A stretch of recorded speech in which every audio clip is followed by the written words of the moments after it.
नमस्कार दोस्तों, स्वागत है आपका हमारे चैनल में। आज का हमारा टॉपिक है बोलने वाली औरत। बोलने वाली औरत ममता कालिया जी द्वारा रचित कहानियों में से एक कहानी है, जिसके बारे में आज हम चर्चा करेंगे। तो इस कहानी के अंदर मुख्य हमारे चार किरदार हैं। पहला जो हमारी नायिका, जिसका नाम है शिखा। शिखा एक बहुत पढ़ी लिखी लड़की है, उसने नर्सिंग कर रखी है और वो अपने लिए सही गलत अच्छा बुरा वो सब कुछ समझ सकती है। मतलब उसको गलत चीज़ें बर्दाश्त नहीं है। उसका ये कहना है कि अगर कुछ गलत हो रहा है तो उसको उसी टाइम रोक दिया जाए, उस चीज़ को समझा जाए, उस चीज़ के लिए आवाज़ उठाई जाए। लेकिन यही चीज़ें उसकी ससुराल वालों को, जैसे उसकी सास है, उसका पति है और जो उसका ससुर है, वो अप्रत्यक्ष रूप से हमारी इस कहानी में उपस्थित है। तो उनको भी वो चीज़ें उसकी नहीं पसंद आती। उनका ये कहना है कि एक औरत को विवाह के बाद नहीं बोलना चाहिए। मतलब हर चीज़ के लिए उसको क्रॉस क्वेश्चन नहीं करना चाहिए, हर बात नहीं बोलनी चाहिए। मतलब रोक टोक उसको नहीं करनी चाहिए। जो उसके पति कर रहा है या जो उसके ससुराल वाले कर रहे हैं वो ही ठीक है। उसको कुछ भी अच्छा बुरा कुछ भी करने का कोई हक नहीं है। यहाँ तक कि वो किसी भी चीज़ अगर कुछ गलत भी हो रहा है तो वो अपनी राय नहीं दे सकती। तो यहाँ पे इस पॉइंट पे हमारे समाज की वो पॉइंट दिखाया जाता है कि जिसमें स्त्री को केवल जो जिम्मेदारियाँ दी जाती हैं, जैसे सिर्फ घर संभालना है, उसको अपना घर संभालना है, अपने घर में खाना बनाना है, बच्चों को संभालो, पति को ऑफिस भेजो, सास ससुर की सेवा करो, एक संपूर्ण गृहिणी का आप रोल प्ले कीजिए। लेकिन उसके अलावा आपको किसी भी घर के मसले के अंदर या किसी भी चीज़ के अंदर आपको बोलने का कोई हक नहीं है। ममता कालिया जी ने इस कहानी के अंदर इस चीज़ को बहुत ही स्पष्ट रूप से दिखाया गया है।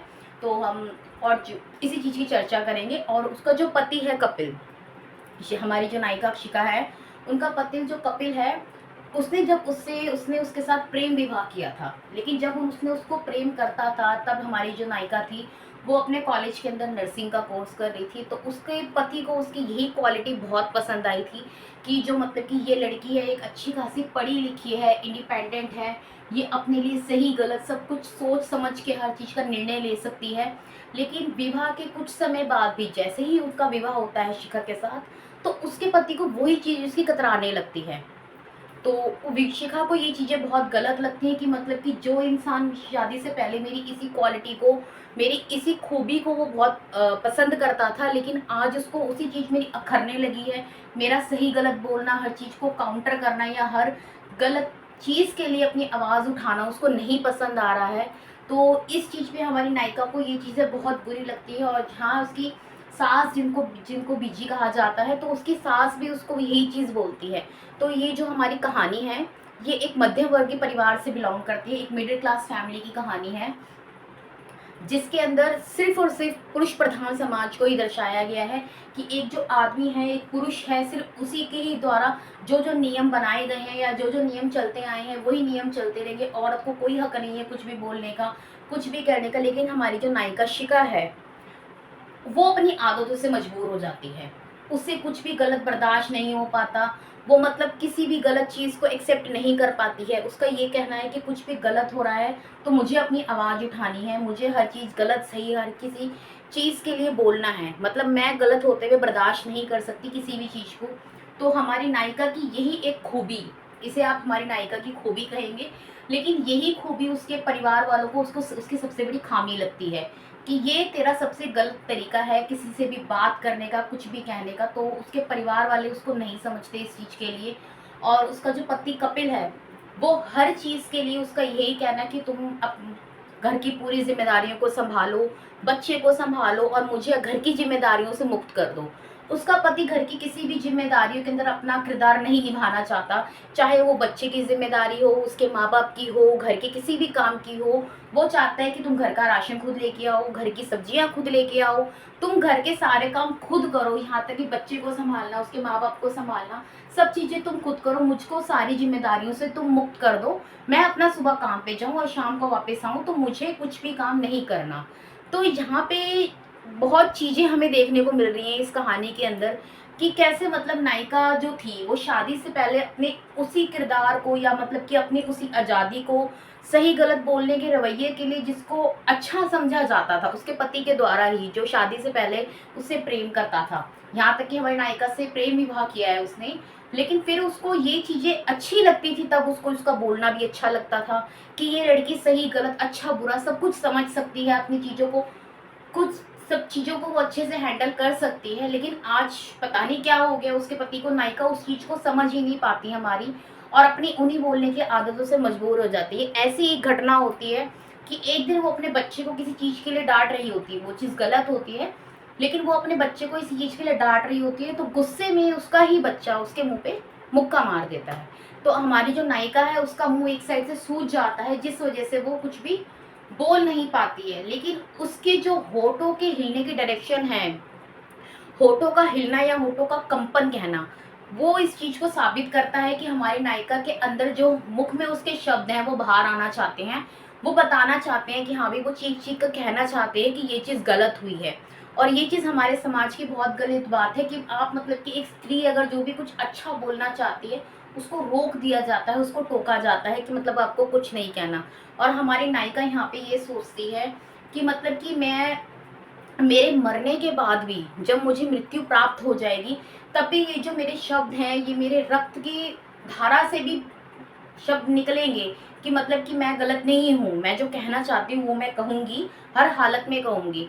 तो ये कहानी में हमारे को सबसे ज़्यादा महत्वपूर्ण समझने वाली बात ये है कि एक स्त्री की आज़ादी को कैसे इस चीज़ में रोका गया है, या मतलब कि आप ये कह सकते हैं कि उसके बोलने के ऊपर कैसे प्रतिबंध लगाया गया है। तो हमारी जो लेखिका है ममता कालिया जी, उन्होंने भी इस कहानी का शीर्षक यही रखा है, बोलने वाली औरत, की मतलब कि जो वो बोलने वाली औरत है वो अपने विचारों को, अपने भावों को व्यक्त नहीं कर सकती है किसी के भी साथ, ना वो साझा कर सकती है, ना वो कुछ कह सकती है, ना वो सही गलत किसी को समझा सकती है। तो ये चीजें बहुत गलत हैं हमारे समाज में, जब आप ये चीज कहते हैं कि स्त्री और पुरुष समान है। अन्यथा मतलब कि अगर पुरुष कमा रहा है तो उसको सिर्फ कमाना ही है, उसको और कुछ नहीं करना। लेकिन जो एक स्त्री है वो कमाने के साथ साथ अगर वो घर का काम कर रही है, वो अपने घर की नौकरी भी कर, वो नौकरी भी करके आएगी, आपके घर को भी संभालेगी, आपके बच्चों को भी संभालेगी, आपके माता पिता को भी संभालेगी, आपके लिए कमा के भी लेके आएगी, लेकिन आप उसके साथ कोई हक नहीं कर पा रहे हो। मतलब आप उसके किसी भी काम के अंदर अपना हाथ नहीं बटाना चाहते हो, आप उसको कुछ नहीं करना चाहते हो। आपका ये कहना कि मैं कमा के आ रहा हूँ, ये हमारे पुरुष प्रधान समाज के नियमों को दर्शाता है, जो जहां तक कहा जाए तो बहुत गलत है। जब हम स्त्री के ऊपर सारी जिम्मेदारियां डाल सकते हैं कि उसको सब कुछ करना है, ईश्वर ने स्त्री को ऐसा बनाया है कि वो सब कुछ कर सकती है, लेकिन इसका मतलब ये तो नहीं कि पुरुष कोई जिम्मेदारियां ना ले। पुरुष सिर्फ कमाने की जिम्मेदारियां ले, किस हद तक ठीक है। तो हमारी कहानी में यही चीज दिखाई गई है कि जो कपिल है वो कोई भी जिम्मेदारी नहीं लेना चाहता।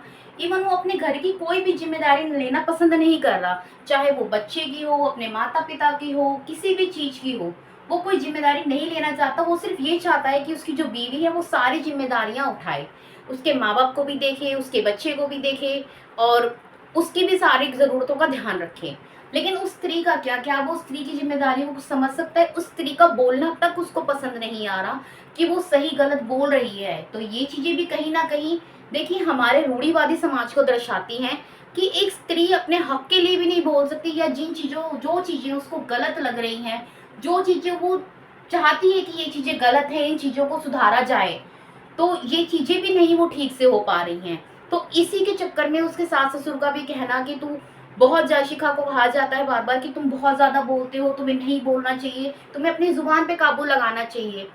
तो जहां तक देखा जाए ये कहानी का बहुत ज्यादा एक नेगेटिव वे है कि मतलब कि आप स्त्री को उसके हक के लिए भी बोलना एक नहीं समझा जा रहा कि स्त्री अपने हक के लिए भी नहीं बोल सकती है, कुछ भी नहीं कर सकती। मतलब शिखा जो है वो एक रोबोट वाली जिंदगी नहीं जीना चाहती।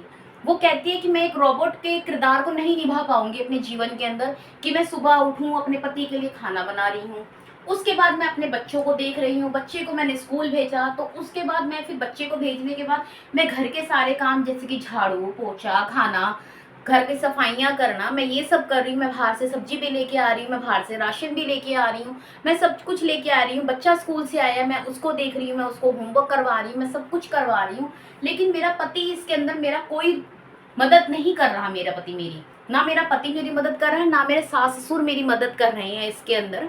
तो इस चीज के अंदर उसका वो चाहती है कि मेरा पति मेरी मदद करे, मतलब मुझे समझे। और जहाँ उसको कुछ चीजें गलत लगती हैं शिखा को, हमारी नायिका को, कि मतलब ये चीजें गलत हैं, और उसका बोलना तक उसके ससुराल वालों को पसंद नहीं है। उसके ससुराल वाले चाहते हैं कि वो जैसे कहे वो वैसे जिए, वो जैसे कहे वो वैसे खाए, वो जैसे कहे वो वैसे रहे। वो किसी भी चीज के अंदर अपना इंटरफेयर ना करे, मतलब किसी भी चीज के अंदर उसको अपना परिमर्श, अपनी विचार देने का कोई हक नहीं है।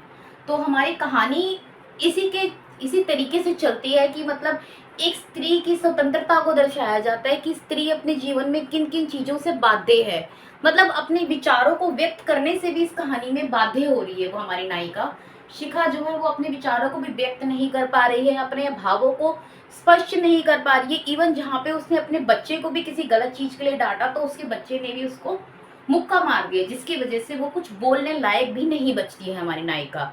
तो यहाँ पे उसका पति जो उसको इतना पसंद करता था, आप समझ रहे होंगे इस चीज को, कि जिस पति ने उसकी इसी खूबी को अपना के उससे शादी की थी, आज वही पति उसको इस चीज के लिए कह रहा है कि नहीं तुम गलत हो, तुम्हें नहीं बोलना चाहिए।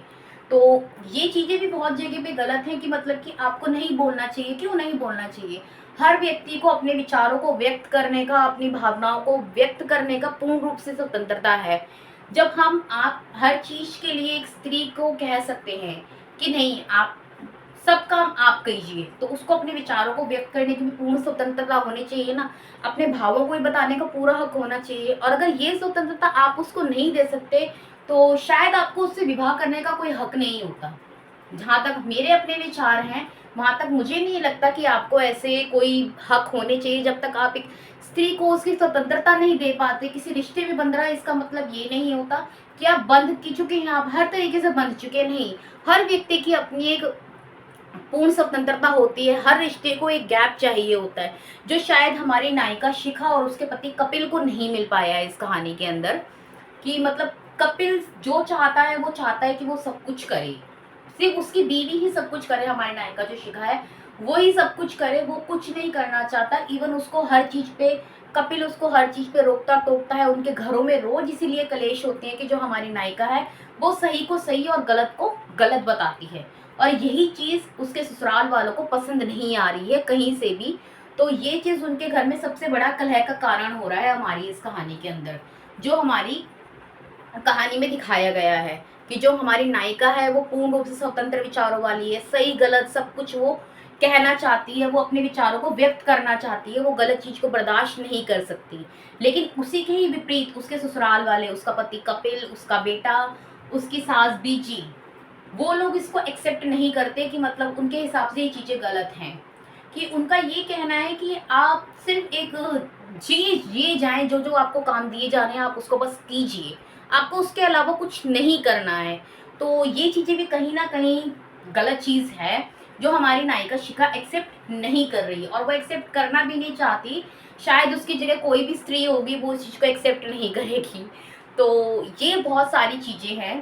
तो लास्ट में हमारी नायिका सोचती है अपने विचारों में ही कि जब मैं मृत्यु को प्राप्त होंगी तब मेरे शरीर के अंदर जितना भी रक्त है उसकी एक एक बूंद वो शायद यही चिल्ला चिल्ला के गएगी, मेरे रक्त की बूंदों में से भी सिर्फ मेरे शब्द ही निकलेंगे जो मैं कहना चाहती हूँ।